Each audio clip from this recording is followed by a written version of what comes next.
Hello class 11 students. तो प्यारे बच्चों, आज हम बात करने वाले हैं आपके सेकंड चैप्टर बायोलॉजिकल क्लासिफिकेशन के नेक्स्ट टॉपिक के बारे में।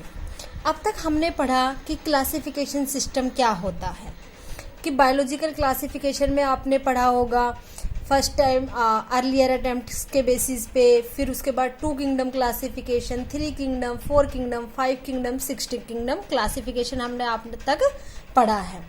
आज हम बात करते हैं उन किंगडम्स में जो जो नाम आए थे, जैसे Monera, protista, fungi, Plantae, algae, उन सब के बारे में हम फर्दर एक एक के बारे में बात करेंगे कि किंगडम मोनेरा के क्या क्या कैरेक्टर्स है, क्या क्या फीचर्स है, उसके बाद किंगडम प्रोटिस्टा के क्या फीचर्स है, फंजाई के क्या फीचर्स है, प्लांटे के क्या फीचर्स है, एल्गे के क्या फीचर्स है, उनके अंडर हम किन ऑर्गेनिजम्स को रखते हैं, मेनली उन ऑर्गेनिजम्स के बारे में पढ़ेंगे हम, कि उनके जनरल फीचर्स पढ़ेंगे, उनका सेल वॉल कैसा है, उनकी सेल मेम्ब्रेन कैसी है, उनका लोकोमोशन कैसा है, उसका न्यूट्रिशन कैसा है, उनके बारे में पढ़ेंगे। ठीक है, तो आओ प्यारे बच्चों, हम बात करते हैं सबसे पहले किंगडम मोनेरा की। किसकी? किंगडम मोनेरा की।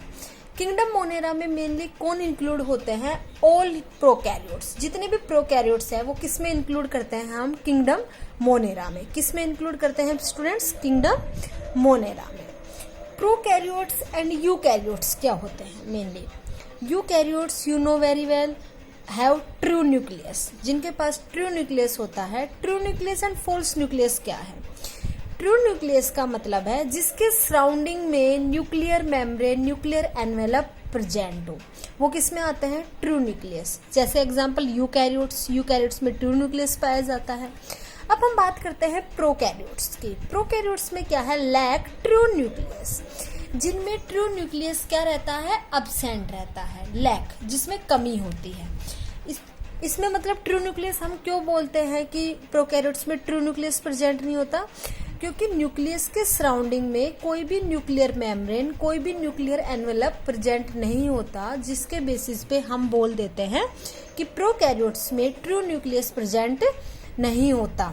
ठीक है, इसलिए हम उसको ट्रू न्यूक्लियस नहीं बोल सकते, क्योंकि जितने भी न्यूक्लियस के स्ट्रक्चर्स है, फीचर्स है, जैसे न्यूक्लियर मेम्ब्रेन में वो प्रेजेंट है, ठीक है, सराउंडिंग में न्यूक्लियर मेम्ब्रेन प्रेजेंट है, वो सब उसमें अब्सेंट है। किसमें? प्रोकैरियोट्स में। इसलिए हम बोल देते हैं कि इसमें ट्रू न्यूक्लियस अब्सेंट है।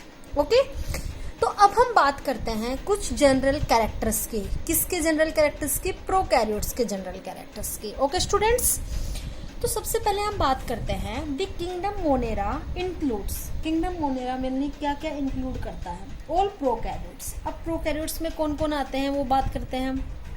ऑल बैक्टीरियाज, साइनोबैक्टीरिया, जिसको हम BGA बोलते हैं, ब्लू ग्रीन एल्गे। क्या बोलते हैं? Blue green algae.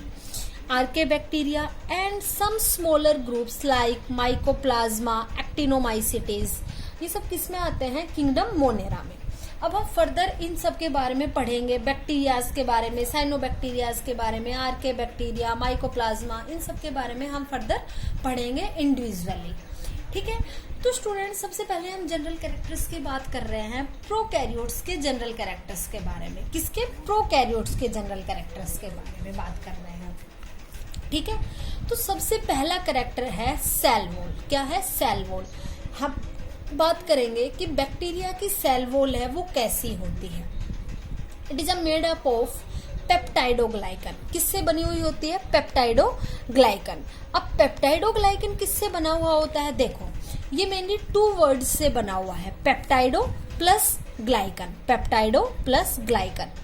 पेप्टाइड को डो का मतलब है पेप्टाइड्स, मीन्स अमाइनो एसिड्स। तो अमाइनो एसिड्स से, और ग्लाइकन का मतलब होता है सुगर, ग्लूकोज, ग्लाइकन, सुगर। ठीक है, तो ये मेनली किससे बनी हुई होती है? पेप्टाइडोग्लाइकन। और पेप्टाइडोग्लाइकन किससे मिलके बना हुआ होता है? अमाइनो एसिड्स से एंड सुगर से। किससे? अमाइनो एसिड से एंड सुगर से मिलके बना हुआ होता है। ठीक है स्टूडेंट्स, तो सेल वॉल है मेनली वो किससे बनी हुई है? प्रोकैरियोट्स की पेप्टाइडोग्लाइकन से। और पेप्टाइडोग्लाइकन मेनली किससे कंपोज्ड है, किससे कंसिस्ट है? अमाइनो एसिड्स प्लस सुगर से। ओके, तो फर्स्ट कैरेक्टर आपने देख लिया, फीचर देख लिया। सेकंड हम बात करते हैं सेल मेम्ब्रेन की। किसकी बात करते हैं हम? सेल मेम्ब्रेन की। तो सेल मेम्ब्रेन में अगर हम बात करें लाइक यूकैरियोट्स की तरह ही the cell membrane of prokaryotes is made up of lipoproteins. किसकी बनी हुई होती है सेल मेम्ब्रेन प्रोकैरियोट्स में? लिपोप्रोटीन्स की। किसकी? लिपोप्रोटीन्स की। अब ऐसे ही हम बात करते हैं लिपोप्रोटीन्स मेनली किससे मिलके बना हुआ होता है? तो लिपोप्रोटीन्स किससे मिलके बना हुआ है? Lipo means lipid plus protein. तो किससे मिलके बना हुआ है? लिपिड प्लस प्रोटीन से मिलके क्या बनता है? लिपोप्रोटीन। और प्रोकैरियोट्स में मेनली जो सेल मेम्ब्रेन है वो किसकी बनी हुई है? लिपोप्रोटीन्स की। ओके स्टूडेंट्स, आ रहा है समझ? ठीक है। उससे नेक्स्ट हम बात करते हैं space between this cell wall and cell membrane is known as periplasmic space. जैसे कि सपोज करो ये क्या है? सेल मेम्ब्रेन है, ठीक है, ये क्या है? सेल वॉल है। तो इनके बीच का जो ये स्पेस है इसको हम लोग क्या बोलते हैं? Periplasmic space. क्या नाम देते हैं इसको? हम क्या टर्म देते हैं? Periplasmic space. ओके स्टूडेंट्स, तो ये हमने पढ़ा सेल मेम्ब्रेन के बारे में। अब हम बात करते हैं साइटोप्लाज्म के बारे में। किसके बारे में? साइटोप्लाज्म के बारे में। Cytoplasm lack membrane bound cell organelles. जो प्रोकैरियोट्स का जो साइटोप्लाज्म होता है उसमें मेम्ब्रेन बाउंड सेल ऑर्गेनेल्स क्या रहते हैं? अब्सेंट रहते हैं। क्या रहते हैं? अब्सेंट रहते हैं। अब हम बात करते हैं मेम्ब्रेन बाउंड सेल ऑर्गेनेल्स के बारे में। तो आपने पढ़ा होगा किसी भी सेल के अंदर क्या प्रेजेंट होता है? साइटोप्लाज्म। क्या प्रेजेंट होता है? साइटोप्लाज्म। और उस साइटोप्लाज्म में क्या प्रेजेंट होते हैं? Cell organelles. क्या प्रेजेंट होते हैं? Cell organelles. For example cell organelles की अगर मैं बात करूं, Golgi body, lysosomes, mitochondria, ribosomes, endoplasmic reticulum, ये क्या होते हैं? कुछ सेल ऑर्गेनेल्स प्रेजेंट होते हैं किसी भी साइटोप्लाज्म में। लेकिन प्रोकैरियोट्स में मेम्ब्रेन बाउंड सेल ऑर्गेनेल्स क्या रहते हैं? अब्सेंट रहते हैं। क्या रहते हैं? अब्सेंट रहते हैं। ओके स्टूडेंट्स, अब हम बात करते हैं नेक्स्ट की। In prokaryotic cell the nucleus is indistinct, मतलब दिखाई नहीं देता, फॉल्स न्यूक्लियस है because of the absence of the nuclear membrane. The nucleus of prokaryote is also known as incipient nucleus, gynophore, nucleoid और fibrillar nucleus। जो prokaryotes का जो nucleus है, जो हम फॉल्स न्यूक्लियस बोलते हैं जिसको, उसको हम और टर्म्स भी दे सकते हैं। क्या क्या? इंसिपिएंट न्यूक्लियस, जीनोफोर, न्यूक्लियोइड और fibrillar nucleus. Okay students, nuclear membrane is absent. बता दिया मैंने आपको, न्यूक्लियर मेम्ब्रेन क्या रहती है? अब्सेंट रहती है न्यूक्लियस के सराउंडिंग, क्योंकि इसको तभी इसको फॉल्स न्यूक्लियस बोलते हैं। Around nucleus it also lakhs nucleolus. इसमें न्यूक्लियोलस भी क्या रहता है? अब्सेंट रहता है। Nuclear membrane is absent around nucleus, it also lakhs nucleolus. Nucleolus भी क्या रहता है? अब्सेंट रहता है। ठीक है स्टूडेंट्स, तो न्यूक्लियोलस भी क्या रहता है? अब्सेंट रहता है। अब हम बात करते हैं प्रोकैरियोट्स में राइबोसोम्स के बारे में। राइबोसोम्स क्या होते हैं? राइबोसोम्स वो स्ट्रक्चर्स होते हैं मेनली जो प्रोटीन सिंथेसिस में हेल्प करते हैं। किस में हेल्प करते हैं? प्रोटीन सिंथेसिस में। जहाँ पे भी राइबोसोम्स अब्सेंट होंगे in prokaryotes and in eukaryotes, वहाँ पे प्रोटीन सिंथेसिस अकर नहीं होगा। तो for the synthesis of proteins ribosomes are very necessary. Ribosomes के 2 टाइप्स होते हैं, ठीक है, 70S type and the 80S type. तो 70S टाइप तो किस में मिलता है? प्रोकैरियोट्स में। एंड 80S टाइप किस में मिलता है? यूकैरियोट्स में। किस में मिलता है? यूकैरियोटिक सेल में या यूकैरियोट्स में। तो प्रोकैरियोट्स में जो राइबोसोम्स होते हैं वो किस टाइप के होते हैं? 70S टाइप के। किस टाइप के? 70S टाइप के। Ribosomes are the site of protein synthesis. Ribosome site है किसकी? प्रोटीन सिंथेसिस की। मतलब जहाँ पे प्रोटीन का सिंथेसिस होता है वो कौन से स्ट्रक्चर्स है? राइबोसोम्स। कौन से स्ट्रक्चर्स है? राइबोसोम्स। तो ये हमने कुछ जनरल फीचर्स पढ़े, जनरल कैरेक्टर्स पढ़े, किसके बारे में? प्रोकैरियोट्स के बारे में। ठीक है स्टूडेंट्स, अब हम आगे नेक्स्ट बात करते हैं फर्स्ट यू बैक्टीरिया के बारे में। किसके बारे में बात करते हैं हम? यू बैक्टीरिया के बारे में, जो कि मोनेरा में क्या है, इंक्लूड है, जिनको हम ट्रू बैक्टीरिया भी बोलते हैं। तो इसमें जो फीचर्स आएंगे वो किसके आएंगे? बैक्टीरियाज के, कि मेनली जो बैक्टीरिया के फीचर्स है, बैक्टीरिया किस किस टाइप का होता है, उसकी शेप्स कैसी है, उसके अलावा वो कैसे मूव करता है, उसका न्यूट्रिशन कैसा है, उसके अलावा अदर फीचर्स है, उसका फूड कैसा है, उसका सिंथेसिस कैसा है, वो फोटोसिंथेटिक बैक्टीरिया है या नॉन फोटोसिंथेटिक बैक्टीरिया है या कीमोसिंथेटिक बैक्टीरिया है, इन सब के बारे में आप बात करोगे इसमें आगे। ठीक है, तो हम लोग बात कर रहे हैं सबसे पहले यू बैक्टीरिया के बारे में, जिसको हम बोलते हैं ट्रू बैक्टीरिया भी बोलते हैं। देखो यू कैरियोट्स, तो उसमें ट्रू न्यूक्लियस है। यू बैक्टीरिया, तो यू का मीन्स क्या है? ये ट्रू। ठीक है, तो हम लोग यू बैक्टीरिया को क्या बोलते हैं? True bacteria. ओके, और कैरियोट्स, यूकैरियोट्स की अगर बात करें तो आपने वर्ड सुना होगा, दैट इज कार्योन। कार्योन का मतलब क्या होता है? न्यूक्लियस। तो उसमें भी क्या हुआ? यूकैरियोट्स, तो मतलब ट्रू न्यूक्लियस इज प्रेजेंट। तो हम सबसे पहले बात कर रहे हैं यू बैक्टीरिया की, जिसको हम ट्रू बैक्टीरिया भी बोलते हैं। They were first observed in rainy water. सबसे पहले इनको कहाँ पे डिस्कवर किया गया था, कहाँ पे ऑब्जर्व किया गया था? रेनी वाटर में। सबसे पहले यू बैक्टीरियाज को कहाँ पे ऑब्जर्व किया गया था? Rainy water and later in scum of teeth. Teeth के स्कम में उसके बाद उसको देखा गया था। किसको? यू बैक्टीरियाज को। सबसे पहले इसको किसने डिस्कवर किसने ऑब्जर्व किया था?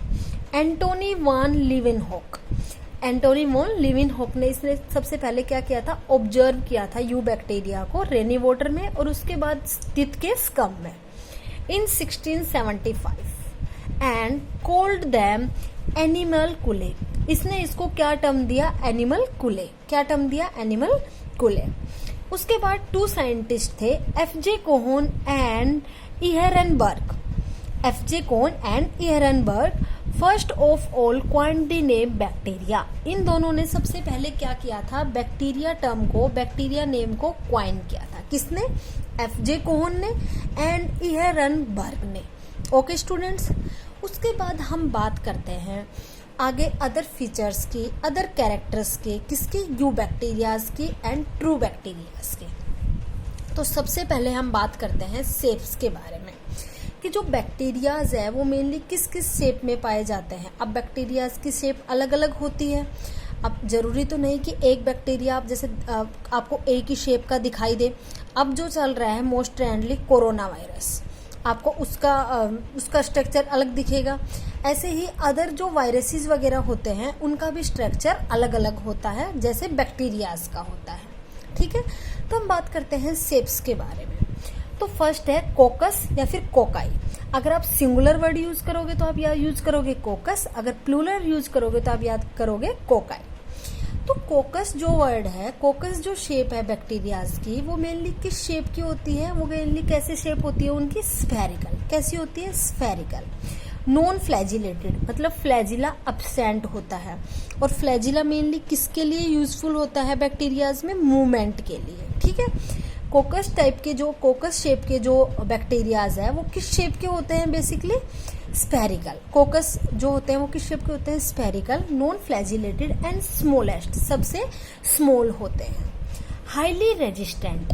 हाईली रेजिस्टेंट का मतलब है किसी भी डिजीज या किसी भी इन्वायरमेंटल कंडीशन के अकॉर्डिंग वो अपने आप को रजिस्ट कर लेते हैं। सेंसिटिव एंड रेजिस्ट, 2 वर्ड्स है। सेंसिटिव का मतलब है किसी भी इन्वायरमेंटल कंडीशन या कोई भी ऐसी कंडीशन जिसके अकॉर्डिंग यदि आप सेंसिटिव हो तो वो आपको इफेक्ट करेंगे। सपोज काफ़ी लोग बोल देते हैं ना कि यार उसकी स्किन है ना बहुत सेंसिटिव है, क्योंकि उसको बहुत ही जल्दी कुछ भी रिएक्शन हो जाता है स्किन पे। और रजिस्ट का मतलब है कि अगर कुछ भी हो वो आपको इफेक्ट नहीं करेगी। जैसे कि स्किन बर्न हो जाता है काफ़ी लोगों को स्किन सेंसिटिविटी की वजह से, तो वो आपको नहीं करे होगा skin burn, because you are resist about these conditions. Okay, तो जो कोकस बैक्टीरियाज होते हैं वो हाईली रेजिस्टेंट होते हैं किसी भी कंडीशन के अकॉर्डिंग।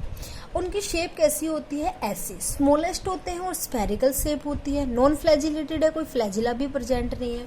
अगर हम एग्जाम्पल की बात करें, example is the diplococcus pneumonia. क्या है डिप्लोकोकस निमोनिया? जो कि मेनली निमोनिया कोज करता है।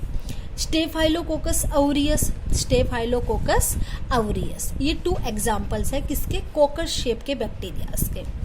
अब सेकंड हम बात करते हैं बैसिलस या बैसिलाई। हम वैसे ही अगर हम सिंगुलर वर्ड यूज़ करेंगे तो हम यूज़ करेंगे बैसिलस, अगर हम प्लूरल की बात करेंगे तो हम यूज़ करेंगे बैसिलाई। इसमें मेनली कौन से बैक्टीरियाज इंक्लूड होते हैं? Includes most of the bacterias. ज़्यादा से ज़्यादा जो बैक्टीरिया है, मोस्ट ऑफ द बैक्टीरियाज है, वो किस शेप में इंक्लूड होते हैं? बैसिलस शेप में या बैसिलाई शेप में। और मेनली किस शेप के होते हैं? ये रोड शेप्ड के होते हैं। किस शेप के होते हैं? रोड शेप्ड के होते हैं, ऐसे शेप के होते हैं। जैसे ये मैंने यहाँ पे डायग्राम बना रखा है ना, रोड शेप्ड के होते हैं। और ये बीच में क्या प्रेजेंट है? इनके स्पोर्स। क्या प्रेजेंट है? स्पोर्स। एग्जाम्पल की अगर हम बात करें बैसिलस के एग्जाम्पल्स के, बैसिलाई के एग्जाम्पल्स की, तो इसका एग्जाम्पल है E coli and lactobacillus. E coli आपको पता है मेनली ह्यूमंस की इंटेस्टाइन में मिलता है, और लैक्टोबैसिलस है ये मेनली रात को जैसे कि दूध वगैरह जब आते हैं तो वो दही में कन्वर्ट होता है, तो उसमें कौन हेल्प करता है? लैक्टोबैसिलस। ऐसे ही अदर बैक्टीरियाज है जो यूजफुल भी होते हैं हमारे लिए और हार्मफुल भी होते हैं। उनकी इकोनॉमिक इम्पोर्टेंस आप आगे पढ़ोगे कि वो यूजफुल कैसे है, हार्मफुल कैसे हैं, उनके बारे में। ठीक है स्टूडेंट्स, हम थर्ड बात करते हैं स्पाइरिलम या फिर स्पाइरिला। स्पाइरिलम वही सिंगुलर और स्पाइरिला मीन्स प्लूरल वर्ड अगर आप बात करो तो आपको इनके नाम से ही पता लग रहा होगा ये बैक्टीरियाज मेनली किस शेप के होते हैं? स्पाइरल शेप के होते हैं। ऐसे ऐसे ऐसे ऐसे ऐसे ऐसे ऐसे स्पाइरल शेप के बैक्टीरिया होते हैं, जैसे कि मैंने यहाँ पे बना रखा है। ठीक है, और मेनली ये फ्लैजिलेटेड होते हैं। इन पे फ्लैजिला देखो प्रेजेंट है ना, फ्लैजिलम। तो जो स्पाइरिलम बैक्टीरियाज है वो क्या होते हैं? फ्लैजिलेटेड होते हैं और स्पाइरल शेप्ड के होते हैं। एग्जाम्पल की अगर मैं बात करूं, स्पाइरिलम वोलेंटन्स, ठीक है, और उसके अलावा स्पाइरोचिटे, ये 2 क्या है? एग्जाम्पल्स है किसके? स्पाइरिलम या फिर स्पाइरिला टाइप के बैक्टीरियाज के। ओके स्टूडेंट्स, अब हम नेक्स्ट बात करते हैं, फोर्थ इज दी कोमा या फिर विब्रियो। इनको हम विब्रियो शेप्ड भी बोल सकते हैं या मतलब बैक्टीरिया बोल सकते हैं, और कोमा भी। हम इनको क्यों बोलते हैं कोमा शेप्ड या फिर comma bacteria? Because they are comma shaped, क्योंकि ये कोमा शेप्ड के बैक्टीरियाज होते हैं। इनका स्ट्रक्चर कैसा होता है? ऐसा। अब आप कोई कोमा ऐसे ही तो लगाते हो ना, तो देखो ये कुछ ऐसे ही शेप के हैं। ठीक है, तो ये किस शेप के बैक्टीरियाज होते हैं? कोमा शेप्ड बैक्टीरिया होते हैं। किस शेप के होते हैं? Comma shaped bacteria. एग्जाम्पल हो गया विब्रियो कोलेरे, जो मेनली कोलेरा कोज करता है, हेजा जिसको आप बोलते हो। ठीक है, विब्रियो कोलेरे। अब स्टूडेंट्स हम बात करते हैं मोटिलिटी इन बैक्टीरिया। अब तक आपने बात की उसके शेप्स के बारे में। इसके आगे हम बैक्टीरिया की फ्लैजिलम की अलग से बात करेंगे। ठीक है, उसकी मेम्ब्रेन की अलग से बात करेंगे, उसके न्यूट्रिशन की अलग से बात करेंगे, उसका हैबिटेट कैसा है वो अलग से बात करेंगे। उनके बारे में भी हम नेक्स्ट बात करेंगे। तो सबसे पहले हम बात करते हैं मोटिलिटी इन बैक्टीरिया। मोटिलिटी का मतलब है मूवमेंट करना, चलना फिरना। Motile as well as non motile. जो बैक्टीरियाज होते हैं वो काफ़ी मोटाइल भी होते हैं, काफ़ी नॉन मोटाइल भी होते हैं, मतलब काफ़ी चल फिर भी सकते हैं, काफ़ी नॉन मोटाइल है, चल फिर नहीं सकते। Movement in bacteria takes place by means of flagella. Movement है जो बैक्टीरिया में मेनली वो किसके द्वारा होता है? फ्लैजिला के द्वारा। किसके द्वारा? फ्लैजिला के द्वारा। Movement in bacteria takes place by means of flagella. किसके द्वारा होता है? मेनली फ्लैजिला के द्वारा होता है। ठीक है, अब फ्लैजिला के बेसिस के ऊपर बैक्टीरिया के कितने टाइप्स हैं, कि मतलब किस टाइप का फ्लैजिला प्रेजेंट है, कैसे प्रेजेंट है, उसकी लोकेशन क्या है, उसके बारे में हम बात करते हैं। तो सबसे पहला जो टाइप है, on the basis of flagella bacteria are following types. First है एट्राइकस। क्या है? एट्राइकस, जिसमें फ्लैजिला अब्सेंट हो। देखो ए वर्ड लग गया, तो एट्राइकस का मीन्स क्या है? Flagella absent. जिस बैक्टीरिया में फ्लैजिला अब्सेंट हो उसको हम क्या बोलेंगे? Atrichous type bacteria. तो स्टूडेंट्स आपको समझ आ रहा है जितना मैं आपको पढ़ा रही हूँ? एट्राइकस का मतलब क्या है? Flagella absent. जिस बैक्टीरिया में फ्लैजिला अब्सेंट हो वो क्या किस टाइप के होंगे? Atrichous type. देखो जैसे मैंने ये शेप बना रखी है बैक्टीरिया की, इसमें फ्लैजिला अब्सेंट है। एग्जाम्पल आएगा micrococcus and lactobacillus. Micrococcus and lactobacillus, ये क्या आ गए बैक्टीरिया के एग्जाम्पल्स हो गए। सेकंड है मोनोट्राइकस। क्या है मोनोट्राइकस? मोनो का मीन्स होता है सिंगल, कोई भी एक चीज। तो इसमें क्या आएगा, single flagellum attached to one end. एक तरफ अगर कोई सिंगल फ्लैजिलम अटैच है, सिंगल फ्लैजिलम प्रेजेंट है, फ्लैजिला प्रेजेंट है, तो उसको हम क्या टर्म देंगे, मोनोट्राइकस बैक्टीरिया। जैसे कि देखो इस बैक्टीरिया पे सिंगल तरफ क्या है, प्रेजेंट है फ्लैजिलम। एग्जाम्पल क्या आएगा, विब्रियो या फिर सूडोमोनास। विब्रियो या फिर सूडोमोनास किसके एग्जाम्पल है, मोनोट्राइकस के। सिंगल फ्लैजिलम प्रेजेंट है एक साइड में, ठीक है। एग्जाम्पल क्या हो गया, विब्रियो या फिर सूडोमोनास। थर्ड है एम्फीट्राइकस। क्या है, amphitrichous. Single flagellum is present, single flagellum present है on both hands of bacteria, दोनों तरफ। देखो बैक्टीरिया की शेप ये है, इस तरफ भी फ्लैजिला प्रेजेंट है, इस तरफ भी फ्लैजिला प्रेजेंट है। तो एम्फीट्राइकस में हम लोग मेनली किस बैक्टीरिया को लेते हैं, उस बैक्टीरिया को जिसके दोनों तरफ सिंगल सिंगल फ्लैजिला प्रेजेंट हो, वो किस में आएगा, एम्फीट्राइकस में। इसका एग्जाम्पल की अगर हम बात करें तो इसका एग्जाम्पल आएगा नाइट्रोसोमोनाच। क्या एग्जाम्पल आएगा, नाइट्रोसोमोनाच। ओके स्टूडेंट्स, अब हम बात करते हैं फोर्थ टाइप की। Fourth is the lophotrichous. क्या है, लोफोट्राइकस। लोफोट्राइकस में क्या रहता है, ए बंच या फिर ग्रुप ऑफ फ्लैजिला या फिर is present on both hand of bacteria. एक बंच की शेप में, एक ग्रुप की शेप में के टाइप में फ्लैजिला प्रेजेंट होंगे एक दोनों एंड्स ऑफ बैक्टीरिया पे। सपोज करो, देखो जैसे मैंने आपको ये डायग्राम बना के दिखा रखा है, ये बैक्टीरिया है, इसके इस तरफ भी एक ग्रुप में फॉर्म है, एक ग्रुप में प्रेजेंट है फ्लैजिला, इस तरफ भी प्रेजेंट है। तो जहाँ पे दोनों एंड्स पे प्रेजेंट होंगे फ्लैजिला बैक्टीरिया के, वो किस में आएंगे, लोफोट्राइकस में। किस में, लोफोट्राइकस में। इसका एग्जाम्पल क्या है, साल्मोनिला। साल्मोनिला इसका एग्जाम्पल है। And the second one is the spirillum. क्या है, स्पाइरिलम। ये क्या है, इसके कुछ एग्जाम्पल्स हैं। Fifth is the cephalotrichous. क्या है, सिफेलोट्राइकस।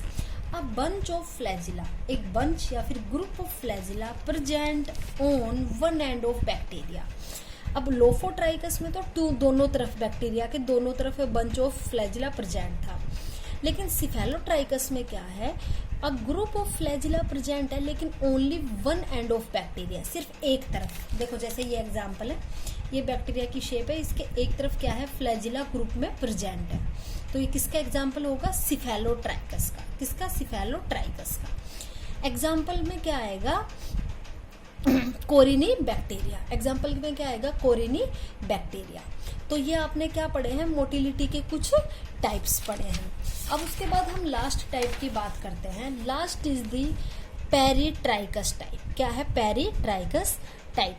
पेरिट्राइकस में मेनली क्या होता है, flagella are found on the whole body of bacterium. Bacteria की पूरी बॉडी फ्लैजिला से क्या रहती है, कवर्ड रहती है। फ्लैजिला बैक्टीरिया की पूरी बॉडी पे प्रेजेंट रहते हैं। फॉर एग्जांपल देखो आपको यहाँ दिखाई दे रहा होगा, ठीक है। तो ये किसका एग्जांपल है, पेरिट्राइकस का। और इसका एग्जांपल क्या हो गया, ई कोलाई। एग्जांपल क्या हो गया इसका, ई कोलाई। तो स्टूडेंट्स आज हमने बात की किंगडम मोनेरा के बारे में कि उसमें क्या कौन इंक्लूड होते हैं, मेनली सभी प्रोकैरियोट्स इंक्लूड होते हैं, ठीक है। इसमें क्या होते हैं, सभी प्रोकैरियोट्स इंक्लूड होते हैं। फिर हमने बात की थी कि उसके कुछ प्रोकैरियोट्स के कुछ जनरल कैरेक्टर्स क्या क्या है। सेल वॉल के बारे में हमने देखा, सेल मेम्ब्रेन के बारे में हमने देखा, उसके साइटोप्लाज्म के बारे में देखा, उसके राइबोसोम्स के बारे में हमने बात की है स्टूडेंट्स। फिर उसके बाद हमने बात की है यू बैक्टीरिया के बारे में, जिसको ट्रू बैक्टीरिया भी बोलते हैं, कि सबसे पहले टर्म बैक्टीरिया वो किसने दी, एफ.जे. कोन एंड इहरनबर्ग ने दी। उसके बाद हमने बैक्टीरिया की शेप्स के बारे में बात की कि किस किस शेप के बैक्टीरियाज पाए जाते हैं मेनली। उसके बाद लास्ट हमने बात की मोटिलिटी इन बैक्टीरिया, कि बैक्टीरिया है वो मेनली मूवमेंट किसकी हेल्प से करता है, फ्लैजिला की हेल्प से। तो मूवमेंट कैसे होता है बैक्टीरिया में, उसके बारे में हमने बात की, ठीक है। कि फ्लैजिला है वो कैसे कैसे प्रेजेंट है, किसमें एब्सेंट है, किस टाइप के में किस तरफ फ्लैजिला प्रेजेंट है, उनकी लोकेशन क्या है, हमने उनके बारे में बात की स्टूडेंट्स। तो प्यारे बच्चों आज हमने पढ़ा है बैक्टीरिया के बारे में, उसकी शेप्स एंड मोटिलिटी के बारे में। ऐसे ही नेक्स्ट वीडियो लेक्चर में इसके अदर फीचर्स हैं, न्यूट्रिशन है, रिप्रोडक्शन है, इसका रेस्पिरेशन है, इसका मेटाबॉलिज्म है, उन सब के बारे में हम बात करेंगे। तो प्यारे स्टूडेंट्स आज के लिए इतना ही। थैंक यू प्यारे बच्चों।